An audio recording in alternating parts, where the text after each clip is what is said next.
Hi viewers, welcome back to Ramya beauty blogs. Okay, so నేను వచ్చేసి మీకు పార్ట్ 2లో మనం మేకప్ ఎందుకు చేసుకోవాలి అనేది పార్ట్ 1లో నేను మీకు చెప్పాను కదా. సో అందరికి వచ్చే డౌట్ అది కామన్గా. సో మనం మేకప్ని ఎందుకు చేసుకోవాలనేది మీకు అర్థమైంది కాబట్టి, సో ఎలాంటి స్కిన్ టైప్స్ ఉంటాయి, ఓకేనా. సో ఈ వీడియో కనుక మీకు నచ్చినట్టయితే లైక్, షేర్ అండ్ సబ్స్క్రైబ్ చేసుకోండి. కొత్తగా చూసే వాళ్ళైతే మీకు ఏదైనా డౌట్ ఉంటే కింద కామెంట్ బాక్స్లో ఖచ్చితంగా కామెంట్ చేయండి. ఓకే, సో ఎలాంటి స్కిన్ టోన్స్ ఉంటాయి. Okay, first normal skin, second oily skin, third dry skin, fourth combination skin. Okay, next fifth sensitive skin. ఇది వచ్చేసి మన టైప్ కాదు, బట్ కొన్ని సందర్భాల్లో సెన్సిటివ్ స్కిన్ని కూడా మేకప్కి టైప్ కింద యూజ్ చేస్తారనమాట. సో సెన్సిటివ్ స్కిన్ అనేది అసలు టైపే కాదు. ఈ 4 మనకి మేజర్ ఏమిటివి? Normal, oily, combination and also combination skin and dry skin. ఓకేనా. సో ఇలాంటి స్కిన్ టోన్స్ అప్పుడు మెయిన్లీ ఒక్కొక్కరికి ఒక్కొక్క ప్రాబ్లం ఉంటుంది. సో అలాంటి ప్రాబ్లమ్స్ అప్పుడు మనం ఎలాంటి ప్రోడక్ట్ యూజ్ చేయాలి అనేది మనకి చాలా క్లారిటీగా తెలియాలి. సో తెలియటం వల్ల మనం చేసే మేకప్ అనేది చాలా నీట్గా వస్తుంది. సో ఫినిషింగ్ బాగుంటుంది. ఓకేనా. సో నెక్స్ట్ వచ్చేసి మనం ఫస్ట్ ఆయిలీ స్కిన్ తీసుకున్నాం. ఆయిలీ స్కిన్లో ఎక్కువ ఆయిల్ రిలీజ్ అవుతుందన్నమాట.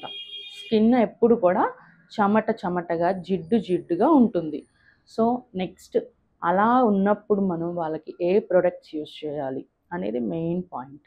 Next second dry skin. వాళ్ళ స్కిన్ ఎప్పుడు కూడా డ్రై అవుతూ ఉంటుంది. స్కిన్లో మాయిశ్చర్ అనేది చాలా తక్కువగా ఉంటుంది. ఓకేనా. సో కాంబినేషన్ స్కిన్ ఆయిల్ స్కిన్కి అండ్ ఆల్సో డ్రై స్కిన్కి మధ్యలో ఉంటుంది. సో దీంట్లో అందులో ఉన్న కొన్ని ప్రాబ్లమ్స్ ఉంటాయి, ఇందులో ఉన్న కొన్ని ప్రాబ్లమ్స్ ఉంటాయి అన్నమాట. ఓకేనా. ఒక్కొక్కసారి ఎక్కువ ఆయిల్ ప్రొడ్యూస్ అవ్వడం, ఒక్కొక్కసారి ఓవర్గా డ్రై అయిపోవడం. కాంబినేషన్ స్కిన్, సో వీళ్ళ స్కిన్ నేచర్ ఎలా ఉండిద్ది అంటే క్లైమేట్ని బట్టి బేస్ అయి ఉండిద్ది. ఓకేనా. నార్మల్ స్కిన్ అసలు హెల్దీ స్కిన్ అనమాట. దీంట్లో ఎటువంటి ప్రాబ్లం మనకి ఉండదు. సో అలాంటి స్కిన్కి మనం చాలా ఈజీగా మేకప్ చేసుకోవచ్చు. వాళ్ళకి పింపుల్స్ ఉండవు. ఓకేనా. ఓపెన్ పోర్స్ ఉండవు. సో వాళ్ళకి ఎలాంటి ప్రాబ్లమ్స్ అనేది చాలా తక్కువగా ఉంటాయి. ఒకవేళ ఉంటే దాన్ని మనం నార్మల్ స్కిన్లోకి తీసుకోమన్నమాట. ఓకే. సో ఇప్పుడు మనం ఈ 4 సెన్సిటివ్ స్కిన్ అంటే స్కిన్ ఎక్కడ పట్టుకున్నా రెడ్గా అవటం. సో ఏది తగిలినా, ఏ ఫౌండేషన్ తగిలినా సరే తొందరగా ఆ స్కిన్లో ఉన్న సెన్సిటివ్నెస్ని బయటికి తీసుకొచ్చేసిద్ది. సో అలాంటిది అనమాట సెన్సిటివ్ స్కిన్ అనేది. సో ఇది స్కిన్ టైప్ కింద రాకపోయినా సరే మనం సెన్సిటివ్ స్కిన్కి కూడా చూసుకొని చాలా జాగ్రత్తగా మేకప్ చేసుకోవాలి. ఓకే, ఇప్పుడు ఏ స్కిన్ టోన్స్ ఉంటాయో మీకు తెలిసింది కదా. స్కిన్ టైప్స్ ఉంటాయో మీకు తెలిసింది కదా. సో ఇలాంటి స్కిన్ టైప్స్కి నెక్స్ట్ ఎలాంటి స్కిన్ టోన్స్ ఉంటాయి అనేది మనం పార్ట్ 3లో తెలుసుకుందాం. ఓకేనా.